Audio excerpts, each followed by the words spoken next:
the original gangster, part of the original gangsters that go way back, way beyond. There you go, Giddy Gangsters. Give it up for Louie LaManna. Louie, dude, hi everybody. Thank you so much, man, for joining the podcast. Now Louie, you yes.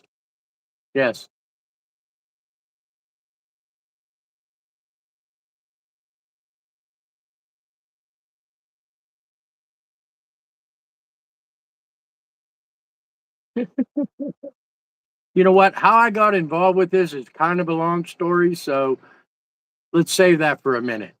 I mean, I'm in southwestern Pennsylvania.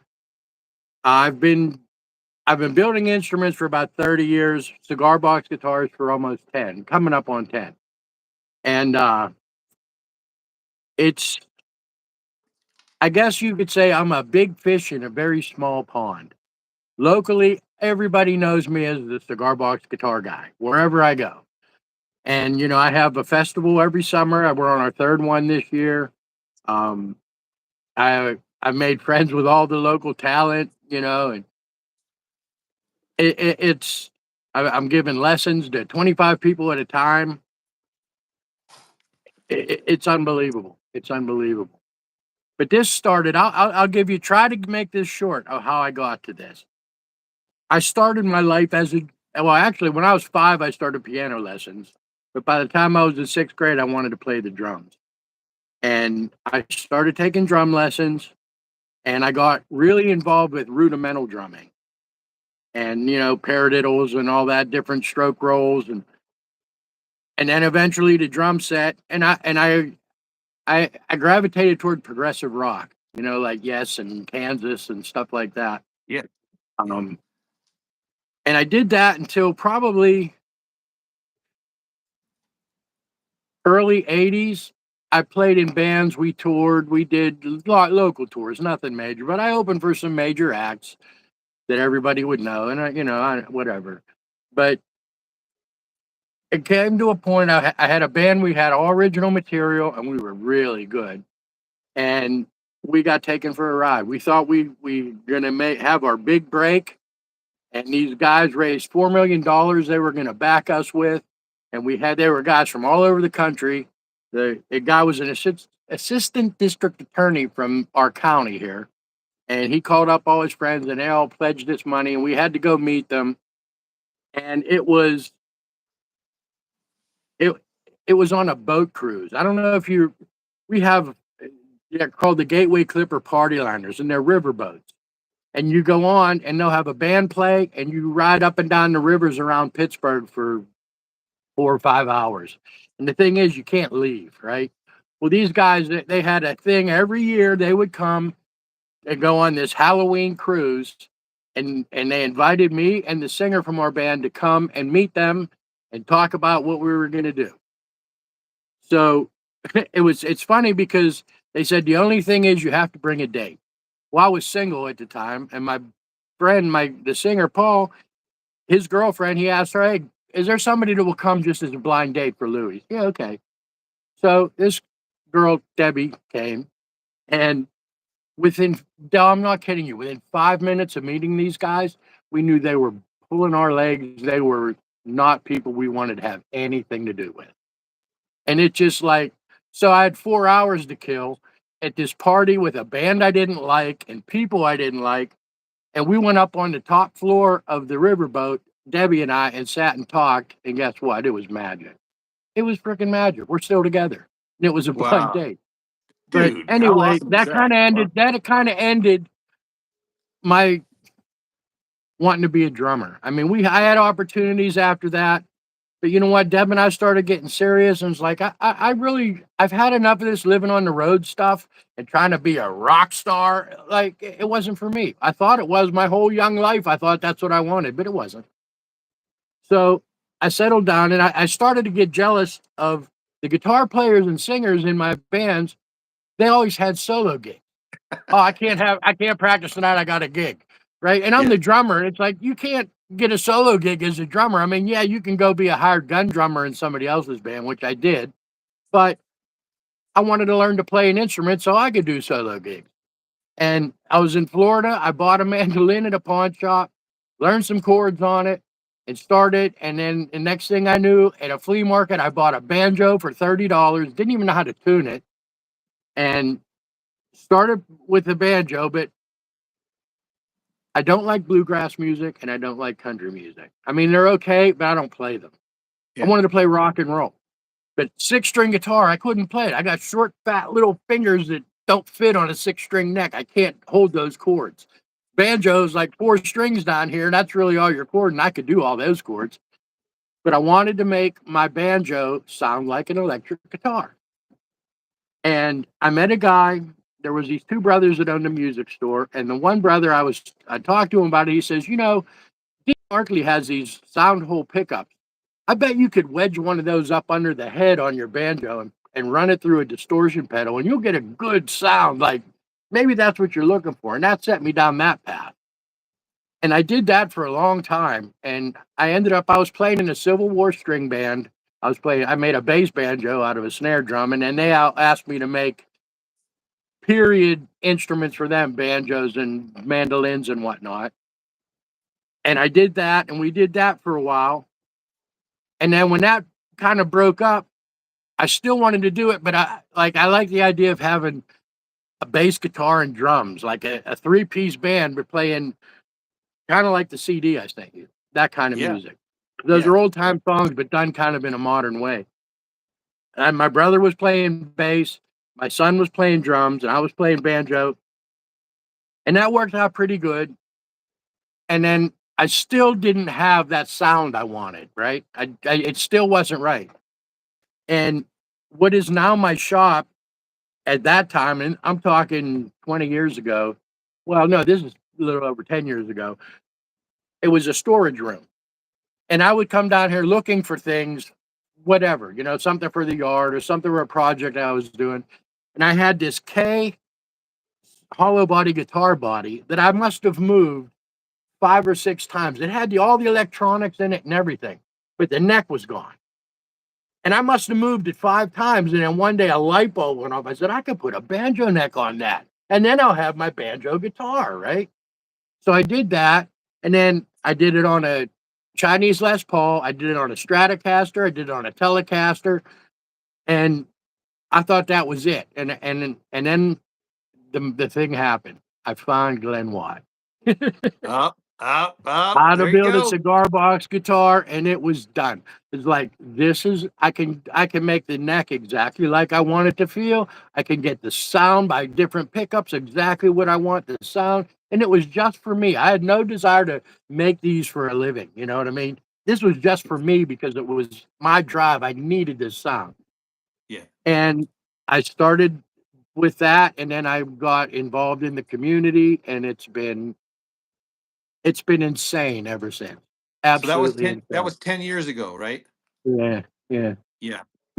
Same with me, dude. Glenn Watt, he was definitely one of the reasons I got started too, man. And his videos are you were the second one I found. Oh, that's good. That's good. Yeah. I got started a long time ago too. Hey, so how many cigar box guitars have you built in the last 10 years? Nah, no idea. No idea. Oh, I don't count them. I don't number them. Almost a week doesn't go by. Somebody will show me a guitar that I made them that I have no recollection of, but it's got my name on it. And really? Okay. I mean, so you obviously I've probably had 6 in the works constantly for the last 5 years, every day. Okay. This is what I do. When COVID hit and I lost my job, I was able to retire and get Social Security. So I do this every day. I'm here in my shop 7 days a week, all day. And I just build it. And I get asked to build all the weird stuff. It's not like, build me a 3-string cigar box guitar out of a Macanudo box. No, that's not what I get. I get everything from mandolins, octave mandolins, Hungarian folk instruments, 5-string basses, 4-string basses, fretless basses, banjos, 3-string, 4-string, 6 strings. It's like, if they want something weird, they ask me, and I'm stupid enough to do it. That's pretty awesome, man. It's fun. Guys, if you're just tuning in, our special guest is Louie LaManna. He's one of the original contributors to the cigar box guitar community. I refer to him as the OG, the original gangster. And sure enough, man, he shows up with a Giddy Gangster T-shirt, man. That's awesome, man. So Louie, so you hang out with Shane Spiel, don't you? Yes, I do. You know, he's in York, PA, and that's about a 5-hour drive from where I live. I'm near Pittsburgh, which is the southwest corner, and he's at south central Pennsylvania. And one year, my wife and I decided to go to the York Cigar Box Guitar Festival, and we went. And Ben happened to be there, and Shane. And Shane, as soon as he saw me, he knew me. He recognized me from my YouTube videos. He's like, Louie. We've been good friends ever since. And same thing with Ben. And I spent the day with them. We actually spent the weekend just hanging out and doing stuff. And I met so many people. It was mind-boggling. It was absolutely mind-boggling. And lately Shane's been doing this once a month. He has a meetup, a cigar box builders meetup, and it's in a really cool crafting place that they have all kind of crafts there. When we did it for the day, and we get about 20, 30 people come, and we talk about cigar box guitars all afternoon and show each other our work and learn and teach, and it's fun. It's fun. That is so awesome, guys. If you're just tuning in, this is Louie LaManna, and I'm going to ask you guys to do me a favor, man. So hit that like button, and that'll get the electrons spinning. The algorithm will be happy, dude, and it will send this video out to more and more people. That'd be awesome, man. And so Louie, so you were talking about a festival that you have going on up there. Tell us all about that. Well, probably 5 years ago, maybe 6 years ago, Ben and Shane started bugging me like, Louie, you have to have a Pittsburgh festival. I'm telling you, you need to have a festival in Pittsburgh. There's so many people out here that would be interested, and we can't do it. We're doing York, and we can't do Pittsburgh. And I just thought there's no way we could do it, Well, a crazy thing happened on the way to wherever it is. I have to tell this story, Doug. I got to tell this story. My mom was suffering from Alzheimer's, okay, and it was very sad. But she was living with my brother, and he needed a break. So he said, one night I said, you know what? Let me take her to my house. She can spend the night here. We'll lock her in. She'll be good. Now, to preface this, at the end of my driveway, not 100 feet, is the front door of the Leaning House of Fine Cigars, which is a cigar lounge. It's the coolest cigar lounge in the universe, and it is. But anyway, I've never gone there. In building guitars for over 5 years, I never went there one time to say, hey, you got any empty cigar boxes? I'd go to ones, I'd drive 15, 20 miles away to a cigar place to look for some, and for some reason, I never went in there. I don't know what it was. Something was telling me not to go in there. Okay, I didn't. So this night, my mom stayed at my house. It was pouring down rain, and we all went to bed. And at 1:30 in the morning, on our bedroom door, upstairs in my house, Charleroi police, is anybody in here? Do you know this woman? Like, oh my gosh, Deb and I woke up. They had my mom. She had left the house, and she was in her nightgown and tennis shoes. It was pouring down rain, and she was walking past the Leaning House. And there happened to be 2 people were there watching a movie late at night. And they seen this old lady walking down the street, and they're like, hey, that ain't right. They went and got her, brought her in, and they said, hey, she knew her name, but that was all. She didn't know where she lived. They asked her where she was going. She says, I'm going swimming down in the river, because the Monongahela River's another 50 feet past there. Wow. Like, no, you're not going swimming in the river. So they called the police.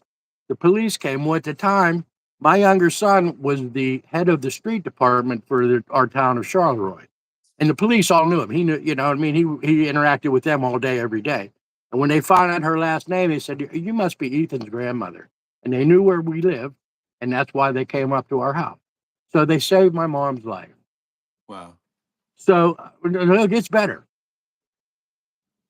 About, I don't know, a week later, I said, I have to go down to the Leaning House now. I don't know what's been keeping me away from it, but I have to go down there and thank them for saving my mom's life, right? Obviously.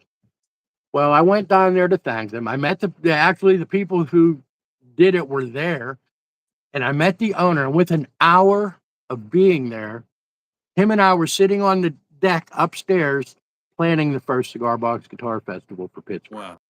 Wow. Now, I know you're a spiritual guy. Dude, I felt the hand of God on my back saying, this is the time. This is where you need to be. And that place is my church. I mean, I don't believe in organized religion. I'm a Christian, but I don't believe in organized. I think that's a money-making scheme. But you know what? My relationship with God is very personal and I believe it all the way. And I feel it. I still feel it every time I walk in there. And we decided that, okay, we'll have it there and we'll charge. He can seat about 40 people on his deck. He has a covered deck with a stage. We could fit about 40 people. He said, all right, well, we'll sell tickets. And we sold tickets. I think tickets were, I don't know, $30 or something. And we didn't want to make any money off of it. We just wanted to be able to pay the musician, right? Because there were a lot of musicians that wanted to play. And we did it. And like everybody told me, I mean, I talked to Mark Alanis, I talked to Rusty down in Georgia. I talked to all these people that put on festivals and Jim Lewin in New York. And they said, look, when you're going to have a festival, be prepared to lose money because there's no way to do this and make money. Yeah. We sold 55 tickets and people were in and out. We did it all in one day and we made money. I mean, we didn't make a lot, but we made like $650 at the end of the thing. I said, you know, that's perfect. Everybody liked it because it was intimate. Like when the performer would go up and play, when they were done playing, they'd come sit in with the 30 people that were watching and talk. And everybody got to, you know, it was very, people, it shows there, people aren't there to try and pick up somebody. They're there to listen to music and they pay attention. And that's awesome. It's unbelievable. It's unbelievable. So anyway, I said, you know, this is perfect. We found a way to do this where we make money. We're going to do this. And my partner one day, Dave, the owner of the Leaning House, he says, hey, Lou, I got another place we got to check out, a place to have the festival. I'm like, Dave, we did it here. We actually made a little money. Everybody said I'm going to go thousands of dollars in debt to do this. I'm happy with the where. He says, let's just go check it out.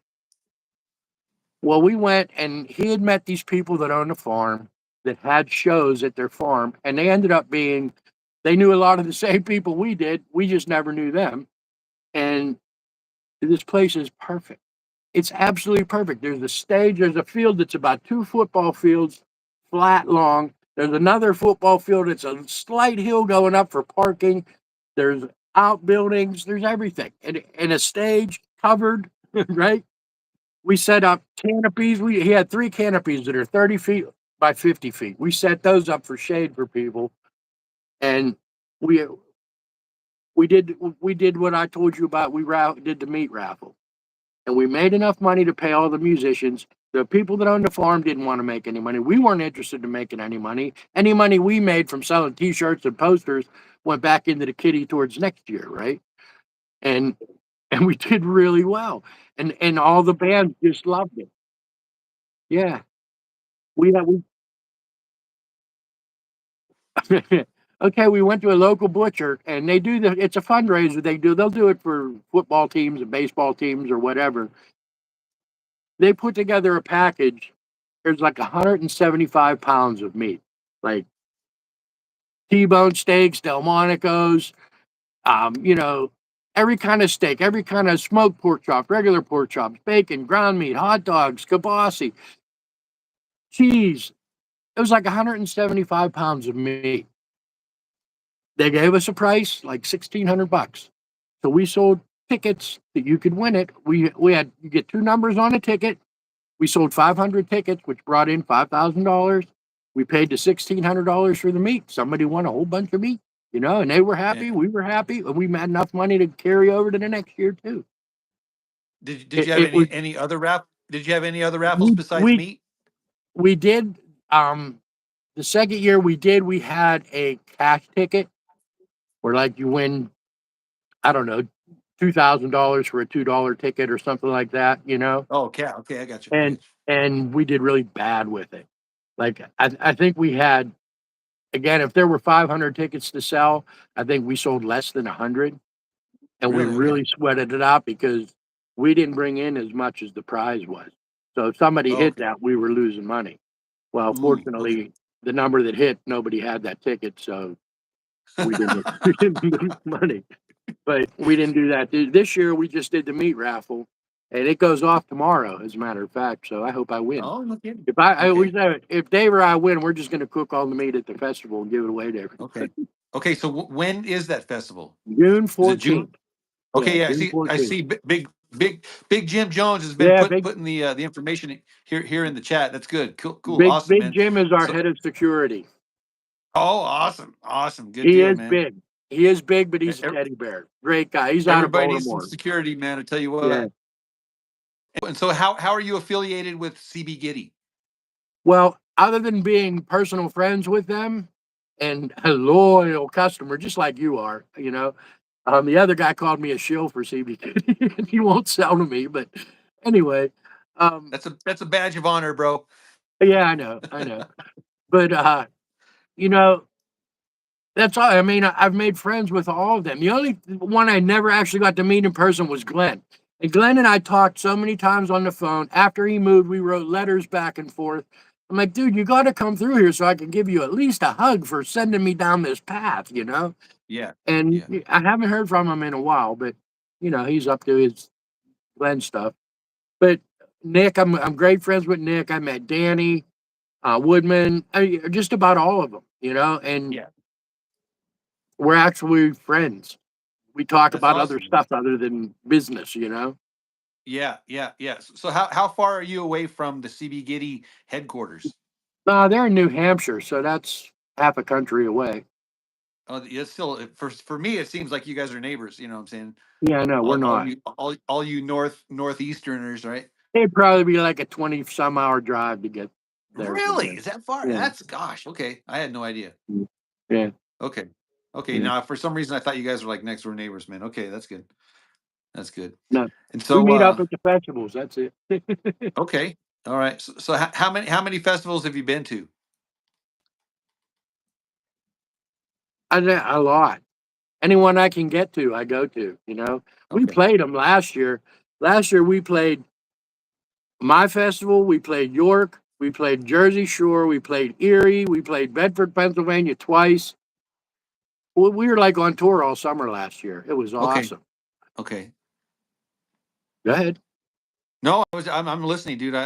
But my mind's going. It's just like all like, yeah. No, the reason being is because, the Southwest Cigar Box Guitar Festival is a thing now, right? So we're I newbies, man. know. We're up and coming, And I want right? you to So, succeed, man. I want you to well, yeah, that's succeed. it. I'm trying to learn from you guys, man. You know what works, what doesn't work. You can call me up about things. I mean, I've done this successfully, and I got help from Mark Alanis, from Rusty Taylor, from Jim Lewin. They helped me and told me things to avoid that are common pitfalls, and I am more than happy to share them with you. If you call me up anytime, man, anytime, Okay, good, because good, good. it's wonderful when you like. Okay, the first year of our festival, right?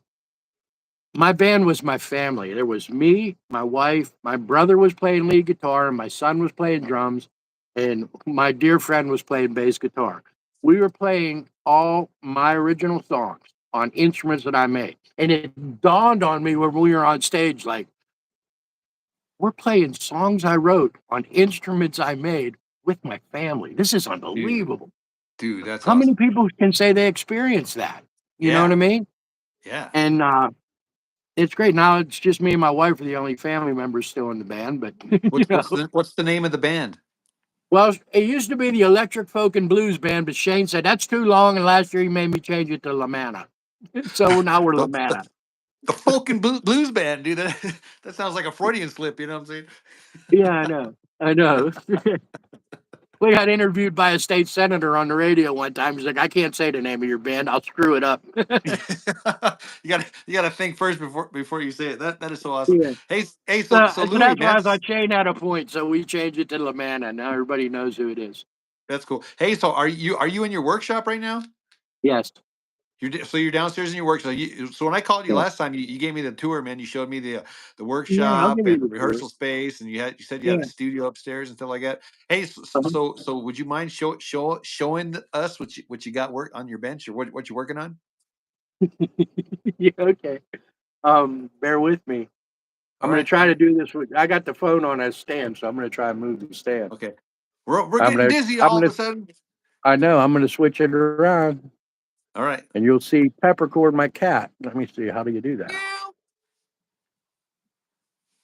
Oh yeah, look at that. No, that's still me. How do you switch it around? It might be that top little circle. There you go. Oh wow, look at you go, dude. No, I don't know what I'm doing. You're on fire, dude. You got the green screen going on there. I think it was I that don't do it was the that. top. I think it was that top one that had a little circle around it, or a circle.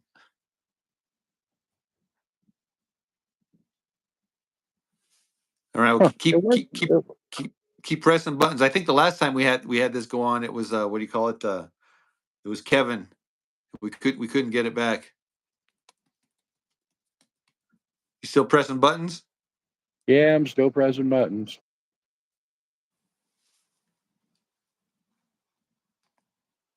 Mojo.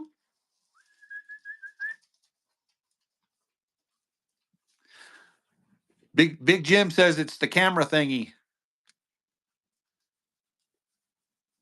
Yeah, I don't know. Dude. I wish I could help you out here, dude. Can you hear me?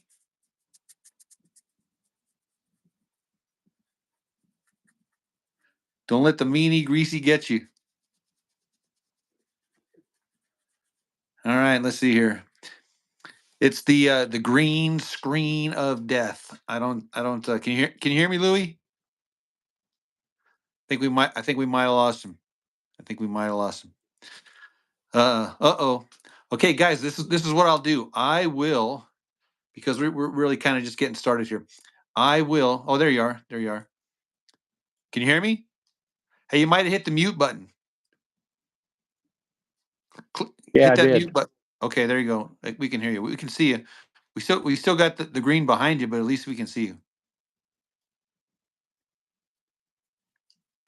Looks like your hair's on fire. Oh, there you go. There you Okay, go. so here's what I'm gonna do. I'm gonna take the phone out of this stand so I can just turn it around and show you around. Okay, that'll 'Cause work. I do want to show you around. Okay. Yes. Um.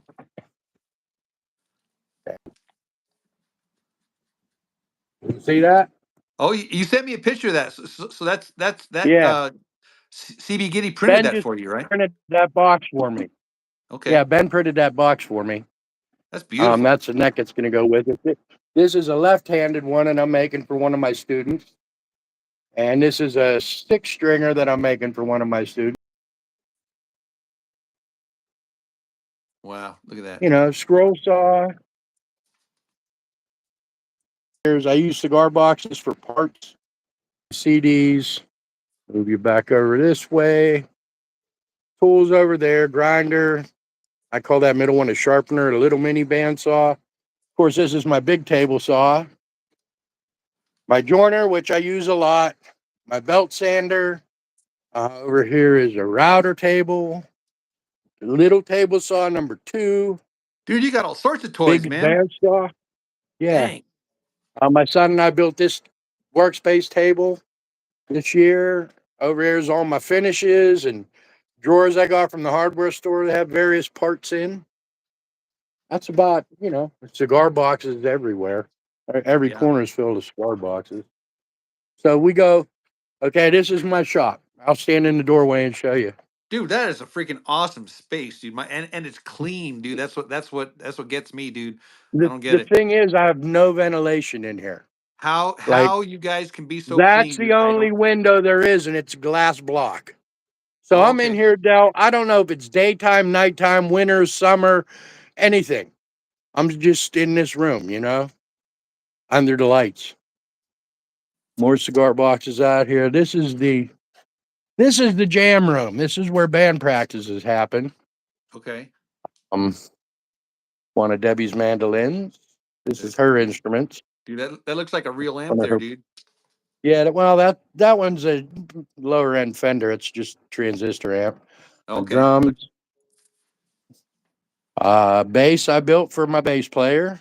Okay. This is the real amp. This Fender, can you see that? Yep. That's a 1979 Fender Vibrolux that used to belong to Chet Atkins.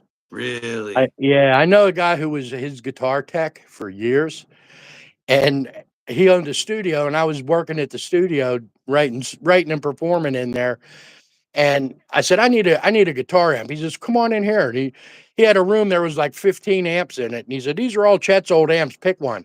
And I played. And this one, it's incredible, man. I don't know how much you know about amps, but this has been fixed so that the left channel preamps the right channel. Okay. There's a switch in the back. It does that. They added a mid-range and a master volume, which the Vibrolux didn't have.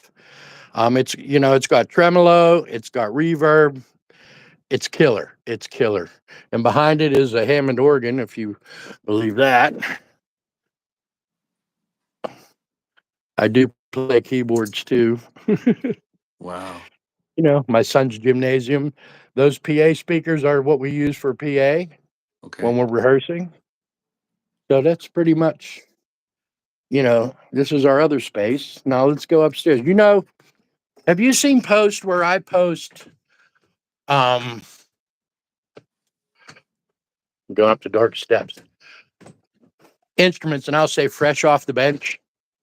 Oh yeah. A lot of people, if you see my things, Yep. I say, I see that. Yep. I this recognize is that. the bench.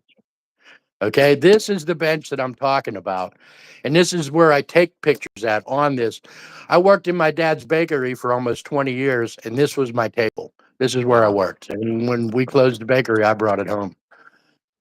So, but that's why I say fresh off the bench, because Yeah. me and this table are very, very close. Dude, that is so awesome, dude. Seriously, dude. Okay. So here's the lineup of what's going on in the living room. Bunch of giddies. Looks like a family portrait. Yeah. My banjo. Wait, I got you. You seeing instruments? Yeah. Oh yeah. Heck yeah. Yeah. Um, right there's one of Ben's amp in the guitar busker kits. Those are freaking awesome. Okay. Yeah. Talk about family portrait. That's my wife's great uncle. Wow. That's cool. That's good. That's good. Yeah, and this is my studio. Dude, that's so awesome, dude. I need to level up, dude. You do. Excuse me.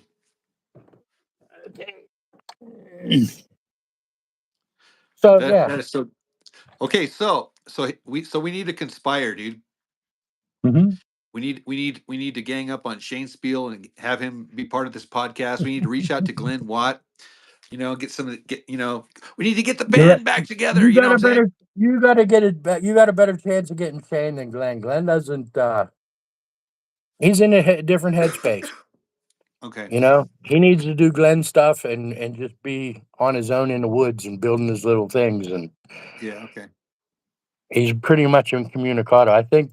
Well, he has his things. Yeah. But Shane, I'll definitely hit Shane up. I mean, if he's going to be on anybody's podcast, he should be on yours. Well, dude, But I that know would be awesome, everybody dude. else that has him has asked him, and he won't do it. Yeah. No, I I get it, told dude. you what I think why, but Yeah. I wouldn't go on my podcast either, bro. You know what I'm saying? all right, neither will I. I'm done. No, Guys, dude. if you See, here's the thing, Del. Okay, this is something I really want to get across. okay. Okay, to me, there are two schools of building cigar box guitars. Okay, there's one school which I consider the Shane Spiel school, which is the way that the sharecropper kids built them, found objects. n- You know, almost totally found a bolt for a nut and bridge. Yeah. Um, any kind of wood, any kind of wire. And then there's the other kind, which is legacy instruments. where you're making quality professional instruments that are built to last. You know, there's no one that's better than the other. Like, truthfully, what I call the Shane Spiel, and you're kind of in that ballpark too, because you use a lot of found objects. I've seen you pull landscaping stakes out of the ground and use them for fretboards and necks. Yeah. Um, that's probably more pure cigar box guitar. And the thing is, like, if you build it, it's very playable because you're a freak on intonation. And to me, that's everything. If you can play it and it's intonated, it sounds good, it's perfect. Yeah. Doesn't need to be pretty and fancy and high tech and all that. Um, I took my cousin to see Shane. He played at his dad's bar, which is only about 15 minutes from here. And this was probably 5 or 6 years ago. And Shane's band was playing there. And it was so crowded, it was unbelievable. And they were just killing it. And my cousin turned to me, he says, Louie, I bet for $100 you could buy every instrument that's on that stage, and they are blowing the roof off of this place. Yeah. They didn't need no fancy pedals and amps and all this. Yeah. They came and they plugged in and they threw their instruments around the stage and they blew it was unbelievable. It was primal. And it was what it's all about. Yeah. And yeah, I tend to build towards the fancier stuff, but that doesn't mean I don't appreciate that stuff even more. Yeah, You what I know? what I try to do is I try to strike kind of a middle ground. You know what I'm saying? I Mhm. try to stay Yeah, true to the to yeah, the tr- traditional spirit of the instrument. You know what I'm saying? But I try to also incorporate tech as far as intonation and playability and tone and I yeah. mean I mean there's certain things that drive me nuts. You know what I'm saying? And like um, like if I'll go OCD trying to find a little buzz or something. It's stupid. You know what I'm saying? Yeah, Um, yeah. but yeah, no, and again, as far as like price point, I try to keep it in the Goldilocks zone, right? I don't want to get too. I don't. Are we doing all right, dude? Go like that. Huh. Boop, boop, boop, boop, boop. Boop, boop, boop, boop, boop. There you go. Yeah, I try Okay. not to price myself out of customers, but then not build it so cheap where it's crap. You know what I'm saying? So I've found a happy price. And I'm not in this to make money. I'm really not. If I make enough money to keep building, that's where it all goes. that's That right. whatever money comes in, it goes to buy more parts to build more guitars. Yeah. And I've been six in the hole for 2 years. Seriously, I Okay. did a guitar show. It was they have these traveling guitar shows where the vendors will come and sell guitars. And they had it, and I said, I had about 12 guitars on inventory at the time. I said, I'm going to come out and do it. It only cost like $100 for a table. Well, I went out, and the guy was so excited to have me there. He says, "This is so different. I hope you do well, right?" And it was in a hockey arena, and I was down by the end where the Zamboni would come in, and like it was so funny, Del. There were literally 2,000 Les Pauls, 3,000 Stratocasters, and me with my 12 cigar box guitars, right? And it That's was awesome. great. I sold every one I brought, and I priced them high, thinking I'm not going to sell anything here, and I don't even care. I'm just here to stick it in the face all these hoity-toity guitar players, right? Yeah, yeah, yeah. You know who bought the guitars? It wasn't the guitar players; it was their wives. Ooh, Guy would come wow. by, oh yeah, I've got a 57 Strat and I've got a 72 Les Paul and that. And I just ignore him and look at the wife and say, well, what do you play? Well, I don't play anything. Well, why not? You never taught me. Really? Can you count to four? Yeah. Here, hold this. Put your fingers all the way across these three strings and count to four. Play four. Now take your fingers off and play four. And just keep doing that. And they started doing that. And they were playing C and G. And so I started singing You Can't Always Get What You Want by the Rolling Stones. And one girl had tears in her eyes. Like, Sold. I can't believe it.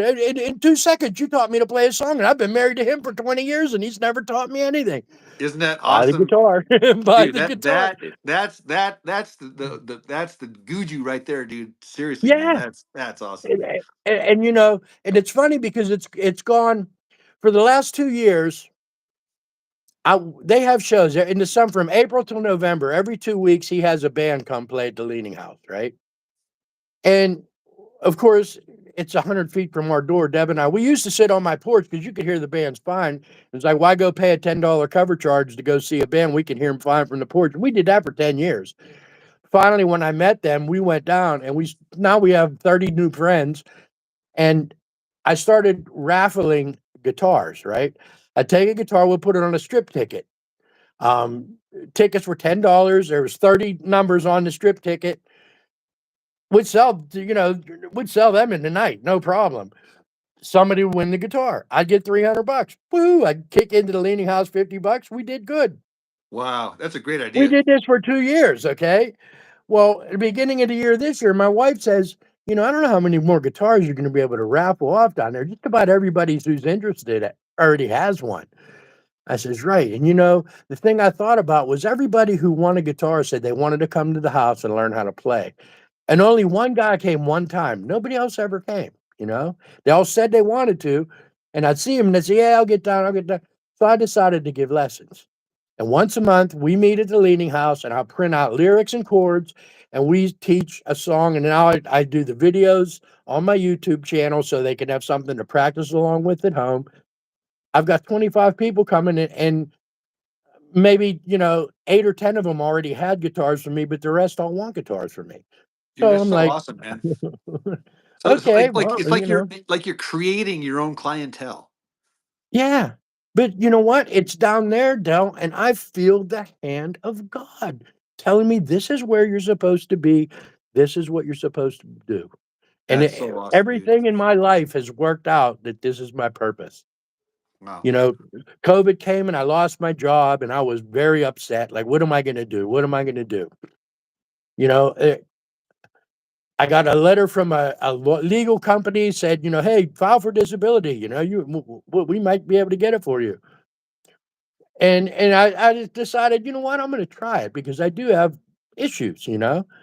So they said 85% of people who apply for disability don't get it the first time. It might take several years. I said, well, what do I got to lose? I send it to him. My wife, she comes home from work one day. She says, there's a problem at the bank. I'm like, what? There's over $20,000 in our account that wasn't in there yesterday. I'm like, what? And then the next day I get a letter in the mail. Hey, we won your disability case and we gave you back pay for the last 3 years. Wow. Wow. Dude, I love hearing those kind of stories, dude. It's, Dude, seriously, man. I mean, okay, this kind of stuff doesn't happen unless you know who's involved, right? Yeah, I yeah, mean, come on. yeah, You have to be an idiot not to feel that and to yeah, recognize that. yeah, And yeah. it's moving through my life, and this is, now I've got all these people interested. I go to shows, like these bands that come down here, they'll play other local shows, and I'll go to their shows. That my wife and I'll go to their shows. Every time I go somewhere, at least 2 people order a guitar off of me. Wow. I haven't been able to catch up to being 6 behind for 2 years. Dude. I'm jealous about that, dude. I I used don't to be have a that way. website. I try to keep them in the music store, which my friends own. I can't even keep one to put down there. Yeah. I'm like, "I'm sorry, but everyone I make, it's out the door." Sometimes I don't even get to take pictures of them, and they're picking them up, and they're gone. Dang, dude. Seriously, that I wish I had that problem. But hey, Do what I'm doing. okay. So do you live in a city or is it rural or I mean, what tell us about? I mean, what?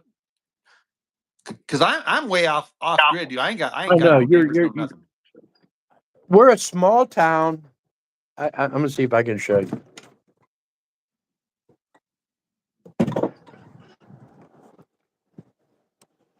If you see behind me, Oh yeah, oh yeah. okay, at the end of those lights is the river. Okay, Okay, where that light is on the building, yeah. that's the Leaning House. What's the That's how population? close it is. What? What's the population? I don't know. There's probably, well, our actual population's around 10,000, but I don't Okay. know if you follow the news where we've had an influx of Haitians that's Oh, more than tripled our population. okay. But you know what? They're done with it. Um, but it's pretty good. I don't have any neighbors, so we can make noise anytime, day or night. In my house, like that's another thing. When I was young and growing up, I practiced my drums. Like we didn't have Bluetooth and none of that. I had PA speakers with a turntable, and I cranked that up the rush and all that stuff and played drums to it every day for hours. Okay. And my parents never said stop. That's cool. They encourage, go ahead, do what you got to do. So when I have my house, my my everybody in my family's musicians. I was like, look, music comes first in this house. I don't care if you have to sleep and get up for work tomorrow morning. If somebody is working on a song and they need to do it, they're going to do it. That's the That, rule. that's the rule, It's a dude. music house, and there's been many times when my son's heavy metal band was playing at 2 in the morning here, and Devin, I would just sit here and listen, like this is awesome. Dude, you must have been the ultimate cool dad, dude. Seriously. Uh, I try to be, and like it's funny because some of my son's friends and bandmates they'll come over to visit him and they'll stop in the living room to see us and they'll sit there for 3 hours with us and then they leave. Like they didn't even Dude. go up and see him. Like, do you know Zach was here? No, that's pretty funny. Wow. That is so cool.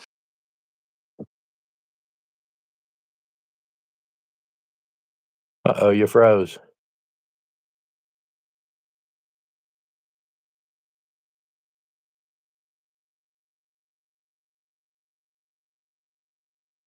Where'd you go, Dal?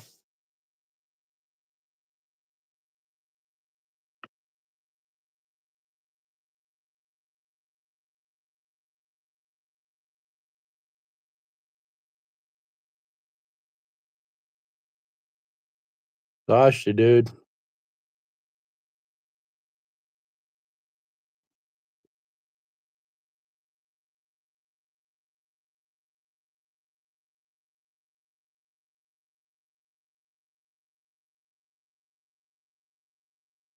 Well, if you're still there, I'm gonna take over the podcast.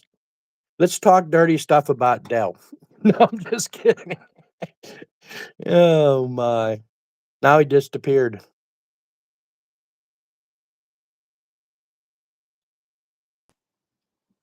You there? Can you You hear me? back?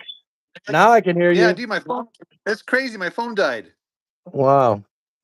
But I did Wow. Well, we we CPR on we it. talked a bunch of dirty stuff about you, so it's all I right. did I did CPR on my phone and it came back to life. Dude, I'm like, what the heck happened? What the heck happened? Oh, dude, seriously, dude, this has been so fun. I think my phone's gonna die again, dude. Okay. I'm sorry about yeah, I'm sorry about Well, that. I just seen in the comments, Big Jim Jones said to tell you hi. Okay, guys, yeah, I need to get Starlink. You're right, dude. I do that. That is on my priority list. Absolutely, Louie. What's the best way for people to get in touch with you? What's your social medias? I have a Facebook page. That's it. Okay, I have an Facebook. That's email. it. But you have YouTube video, right? Yeah, I have a YouTube channel. The videos, it's funny because I haven't really posted any videos in the last 5 years. Most of them were, and they're geared towards beginners. As I was learning, when I would learn something new, a new way of doing something, I'd make a video, right? I wanted to Okay. help everybody out Yeah. always. Yeah. And then it got to a point, it was like, okay, I've said everything. So I don't really post too many, any new videos I put or performance videos or my lessons. I'm posting my lessons on there and people could go on there and learn the lessons. I explain the lessons. If you want to learn how to play, I mean, I'm not Uncle Mark Piper or nothing, but we could What play what some what songs. what's your YouTube channel name? LaManna CBG or Okay, Cigar Box Guitars. dude. And I have to say thank you for this thing here. Yeah. Seriously, dude. It's still in the CD player right there. It's Do you right there. like it? No, Oh yeah. honestly, No, no, no. Absolutely. It just goes on in the background, dude. The first that's song. what I do too. Yeah, That's what I do too. the first song was so catchy, dude. I had to use it for the intro of my last video. Yeah. I'm kind of torn about that stuff because I don't know whether I should do the old time stuff or my original stuff. I'll have to send you some of my original stuff so you can Just tell me just what's do better. just do what's in your heart, bro. That's what I say. It's Just do. Yeah, do what's in your it's heart. all in my heart, but I don't know if people would like to listen to old time stuff. You know what I mean? Yeah, I say just put it out, dude. Don't matter, dude. You don't need Yeah, anybody's that's what permission, dude. my You just bass do it. player was saying. We should do 3 sets. We'll do 1 set of old time music, 1 set of cover tunes, and 1 set of originals. Dude, That's a pretty that's good awesome. idea. Yeah, yeah. Maybe next year. Okay, well, Louie, will you be a return guest, dude? Will you do this again, Anytime. dude? Anytime. And it doesn't even have to be on your podcast. You wanna just call me up anytime, dude. Yeah, Anytime. absolutely. And dude, it would be so awesome, man, if I could go up there. Because if I went up there, dude, I would make it worth be the bang for the buck, man. I'd go see you. I'd go see go shake hands with Shane Spiel, dude, and Mhm. do my best to be annoying to everybody. Speaking of annoying, Jimbo Burt's coming to my festival again this year. Oh, dude, that would be good. That would be great. Well, dude, if you're ever in the Southwest, man, you have a place to stay, dude. You can come over here, Cool, you can keep me up all night. We could be jamming. We can do cool. have a bourbon, have a cigar. You know what I'm saying? We could tear it up, bro. That'd be awesome, man. Yeah, no bourbon. Dude, you I here? just say Alice Cooper just came out with a non-alcoholic bourbon Oh, or is that right? whiskey. What's the point of that? I don't know. I don't know. That makes no sense. And maybe it was an April Fool's joke. Maybe it probably was. It probably was. But either way, dude, your stories are freaking awesome, dude. And I Like guarantee I you said, got I way could more go on stories. for hours and Dude, hours, man. that's why, dude, I want to have you back, dude. Okay, Yeah, anytime. so this is the deal, dude. So I'm gonna probably take a hiatus during the summer. Yeah, I heard Uh, you say uh that. yeah, but I'm gonna fire it up again in the fall. There's a handful of other people I committed to do the podcast, and after that, dude, it's gonna be sunset for the season. But like I said, I'm gonna pick it up back in the fall. So, dude, if you would be so kind, man, to be one of my returning guests, man, that would be so Sure, awesome, man. sure. I'd love to. We'll see what's up by then. Oh, all right. Well, dude, good luck with your festival, dude. Seriously, Thank you. dude. Good luck with yours too. Yeah. And I'll definitely be. Fundraise, man. I will Fundraise. definitely. I'm going to be hitting you up for some more Is there advice. did they have local like baseball team, kid baseball teams and soccer teams and stuff like that anywhere around you? Not in my area, dude. No, we're off grid. Nothing. You here? I'm gonna I show you know. my outside, dude. This is me, dude. I ain't got Yeah. nothing, dude. Nothing. So Wow. just a river, dude. I'm Well, off you can grid, make dude. noise. Yeah, no, I can. Yeah, scare the coyotes and the cows, right? That's it. Dude, All well, right. we made it through the technical difficulties, dude. We made it through Yeah. your death green screen, and we made it through my blackout. So I think we're doing all right. Louie, thank you so much for participating, dude. Like I said, I'm gonna send you a care package, a consolation prize, man. It's gonna be in the mail first thing on Monday morning. So All right. thank I'll mail you out some CDs too. thank you for this one here. I use this for the Yeah. thumbnail as well. So Yeah, I seen that. Louie, God bless you, man. Oh, Seriously, God bless you too, it Dell. was su- We're taking over the world one giddy at a dude, time, brother. that's such a fun podcast, man. Guys, Yeah. thank you for participating. Hit that thumbs up, hit that like button. We'll get this video to go viral. All right, Louie, take care, buddy. There's a vaccine for that. All right. Take care. We'll see you around the internet, man. God bless, man. We'll All see you. right, man. Bye.